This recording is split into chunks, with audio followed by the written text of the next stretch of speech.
ग्वालियर के महाराजा ने यूक्रेन से छत पर टंगवा दिया 5,000 किलो वजनी हाथी। किस बात से डर गए थे? ग्वालियर के महाराजा जयाजी राव अपने जमाने के सबसे आधुनिक राजाओं में थे। उन्होंने ही जय विलास पैलेस का निर्माण करवाया था। महाराजा जयाजी राव सिंधिया की गिनती अपने जमाने के सबसे आधुनिक राजाओं में होती थी। जयाजी राव ने जब गद्दी संभाली तो अपनी रियासत को आधुनिक बनाने में कोई कोर कसर नहीं छोड़ी।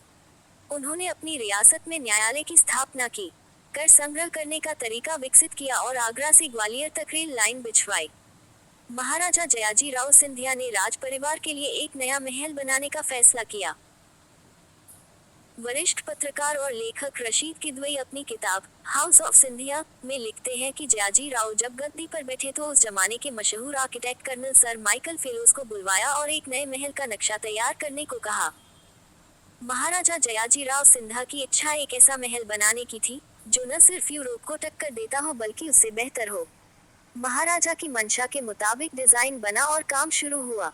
नए महल का आर्किटेक्ट यूरोपीय वास्तुकला पर आधारित था। महल की पहली मंजिल तस्कीन शैली पर बनाई गई, तो दूसरी मंजिल डोरिक शैली और तीसरी मंजिल कोरिंथियन शैली पर बनाई गई। महाराजा ने नए महल की साज सज्जा में दिल खोलकर खजाना लुटाया। इटली से मार्बल मंगवाए गए और तमाम दरवाजा पर सोने के गिलट चढ़ाए गए।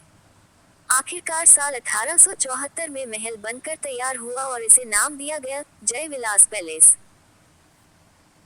इतिहासकार डोमिनिक लापियर और लैरी कॉलिंस अपनी किताब फ्रीडम एट मिडनाइट में लिखते हैं कि जय विलास पैलेस बनकर तैयार हुआ तो महाराज ने अपने महल में इतना बड़ा फानूस लगवाने का फैसला किया जो महल बकिंघम पैलेस ब्रिटेन के राजा के महल से भी बड़ा हो। उन्होंने वेनिस में फानूस बनवाने का ऑर्डर दे दिया। बाद में महाराज के सलाहकारों ने बताया कि कहीं ऐसा ना हो कि महल इतने बड़े फानूस का भार न सह पाए और गिर जाए।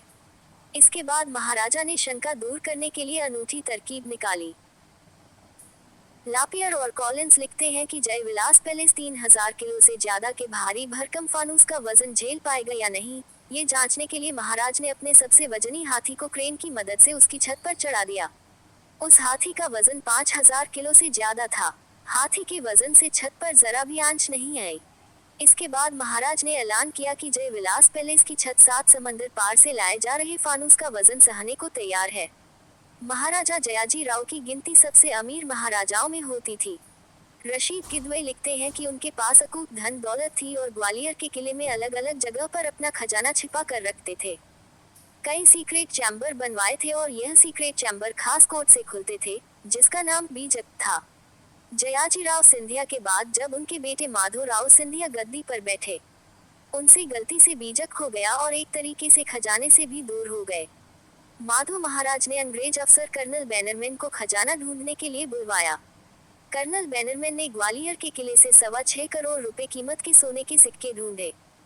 हालांकि इतिहासकारों के मुताबिक ये जयाजी राव द्वारा छुपाए गए खजाने का बहुत छोटा हिस्सा था।